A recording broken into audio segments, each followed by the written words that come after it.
8 বার mister Olympia জয় করে, কিন্তু এই মানুষটাই এখন হাঁটতে পারে না। জানো কেন?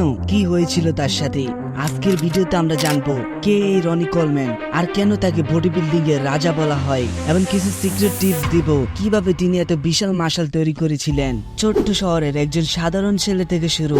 জীবনের শুরুতে ছিল একেবারেই সাধারণ, কোনো স্পটলাইট নেই, কোনো খ্যাতি নেই। তিনি কাজ করতেন একজন পুলিশ অফিসার হিসাবে, কিন্তু জিমে প্রথম পা রাখার পরই বদলে যেতে থাকে তার জীবন। তার শরীর, তার শক্তি সবকিছুই যেন অন্যদের থেকে আলাদা ছিল। শুরুতে তিনি জিমে যোগ দিতে চাইলে টাকা ছিল না। তখন জিমের মালিক তাকে বলেছিলেন, তুমি যদি কম্পিটিশনে নামো আমি তোমাকে ফ্রি ট্রেনিং দেব। আর সেখান থেকে শুরু তার কিং হওয়ার যাত্রা। তারপর আসে সে মুহূর্ত যেটা তাকে ইতিহাসে অমর করে দেয়। একবার নয়, দুইবার নয়, পুরো 8 বার তিনি জিতেছেন মিস্টার অলিম্পিয়া। এই রেকর্ড তাকে শুধু একজন চ্যাম্পিয়ন বানায়নি, তাকে বানিয়েছে বডি বিল্ডিং এর রাজা। জানলে অবাক হবেন, তিনি দিনে পায় 5000-6000 ক্যালোরি খেতেন। একদিনে ডজন খানেক ডিম, প্রচুর চিকেন, রাইস, পটেটো। শুধু খাওয়া নয়, এটা ছিল মাশাল বানানোর পুয়েল। ভিডিওর মূল টপিকে যাওয়ার আগে আপনি যদি এরকম শিক্ষণীয় ভিডিও পছন্দ করেন তাহলে লাইক দিয়ে সাবস্ক্রাইব করে পাশে থাকো। আর মনে আছে তো, আপনি যে এরকম ভিডিওতে লাইক করবেন ওই রকম ভিডিও ইউটিউব আপনার কাছে সাজেস্ট করবে। এবার ভিডিওর টপিকে আসা যাক। শুধু টপি জেতার কারণেই নাম নয়, তার ট্রেনিং এ ছিল অন্য লেভেলের। যেখানে 800 পাউন্ড ওজন তুলো তিনি বলতেন হালকা ওজন। তার মানসিকতা ছিল কখনো থামবে না, কখনো হার মানবে না। রনি কোলম্যান শুধু নিজের জন্য জেতেননি, তিনি পুরো বডি বিল্ডিং এর দুনিয়ার স্ট্র্যাটেজি বদলে দিয়েছেন। তার ফিজিক, তার পাওয়ার, তার হার্ডওয়ার্ক সবকিছু মিলিয়ে তিনি হয়ে উঠেছেন এক জীবন্ত কিংবদন্তি। এই কারণেই আজও যখন বডি বিল্ডিং এর কথা আসে একটা নাম সবার আগে উঠে আসে, রনি কোলম্যান।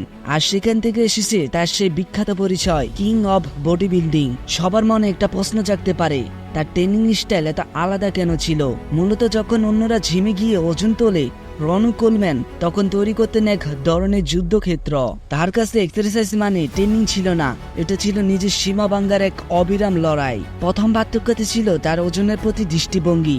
যেখানে বেশিরভাগ বডি বিল্ডার নিরাপদ ওজন নিয়ে কাজ করতেন, সেখানে তিনি বেছে নিতেন অসম্ভব ভারী লিফট। দ্বিতীয় বিষয় তার মানসিকতা।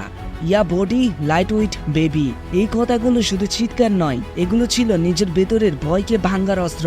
তিনি বিশ্বাস করতেন যত বেশি চাপ তত বেশি গ্রোথ। তৃতীয় কারণ তার ট্রেনিং এর স্টাইলের মিশন। তিনি শুধু বডি বিল্ডিং করতেন না, পাওয়ার লিফটিং এর মতো হেভি লিফটও করতেন। এই কম্বিনেশন তাকে দিয়েছিল একসাথে সাইজ, স্টেজ এবং ডেনিসিটি। আরেকটা বড় কারণ ছিল তার কনসিস্টেন্সি। দিনের পর দিন, বছরের পর বছর একই রুটিন, একই ইন্টেন্সিটি, কোনো শর্টকাট নয়। যেখানে অনেকেই বিশ্রাম খুঁজে নিত, তিনি খুঁজতেন আরো চ্যালেঞ্জ। এই কারণেই তার ট্রেনিং ছিল আলাদা। আর সেই দর্শনই রনি কোলম্যানকে বানিয়েছে একজন সাধারণ বডি বিল্ডার থেকে একজন কিংবদন্তিতে। অনেকেই জিমে যায়, অনেকে ওজন তোলে, কিন্তু সবাই রনি কোলম্যান হতে পারে না। কারণ তার মাশাল শুধু ট্রেনিং দিয়ে তৈরি হয়নি, এটা ছিল এক নিখুঁত সিস্টেম যেখানে প্রতিটি অংশ কাজ করতে একসাথে। প্রথম রহস্য হেভি লিফটিং। যেখানে অন্যরা মাঝারি ওজন নিয়ে কাজ করত, সেখানে তিনি তুলতেন এমন ওজন যা সাধারণ মানুষের জন্য অকল্পনীয়। যতটা কঠিন ছিল তার ট্রেনিং, ততটাই গুরুত্বপূর্ণ ছিল তার রিকভারি। ঘুম, বিশ্রাম সবকিছু ছিল তার প্ল্যানের অংশ। আর সবশেষে মানসিক শক্তি। রনি কোলম্যান কখনো নিজেকে সাধারণ ভাবেননি। তার লক্ষ্য ছিল সবচেয়ে বড় হওয়া, সবচেয়ে শক্তিশালী হওয়া। এই বিশ্বাসই তাকে ঢেলে দিয়েছে সীমার বাইরে। এটাই ছিল তার আসল রহস্য, শুধু মাশাল না, একটা সম্পূর্ণ লাইফস্টাইল। একটা সময় ছিল যখন রনি কোলম্যান এমন ওজন তুলতেন যা সাধারণ মানুষ কল্পনাও করতে পারে না। 800 পাউন্ড স্কোয়াড, 800 পাউন্ড ডেডলিফট, তার কাছে যেন এগুলো লাইট ওয়েট। কিন্তু এই অমানবিক ট্রেনিংই ধীরে ধীরে তার শরীরের ভিতর শুরু করে দেয় নীরব ক্ষয়। প্রতিদিন ভারী লিফটিং, কোনো কম্প্রোমাইজ নয়, কোনো থামা নয়। ফলাফল তার স্পাইন বা মেরুদণ্ডে মারাত্মক চাপ পড়তে থাকে। সময়ের সাথে সাথে শুরু হয় ইনজুরি। প্রথমে ছোটখাটো ব্যথা, তারপর বড় সমস্যা, ডিস্ক স্লিপ, নার্ভ ড্যামেজ। এসব সমস্যা একের পর এক জমতে থাকে। শেষ পর্যন্ত তাকে নিতে হয় একাধিক সার্জারিতে, কিছু রিপোর্ট অনুযায়ী 10টিরও বেশি। এই সার্জারিগুলো তার শরীরকে ঠিক করার জন্য করা হলেও প্রতিবার অপারেশনের পর তার মুভমেন্ট আরো সীমিত হয়ে পড়ে। সবচেয়ে বড় আঘাত আসে তার স্পাইনে। মেটাল ক্লু, রড এসব বসানো হয় তার মেরুদণ্ডে যাতে তিনি দাঁড়াতে পারেন, কিন্তু স্বাভাবিকভাবে হাঁটা সম্ভব হয় না। তিনি আজ হুইল চেয়ারে বা ক্রাসের সাহায্যে চলাফেরা করেন।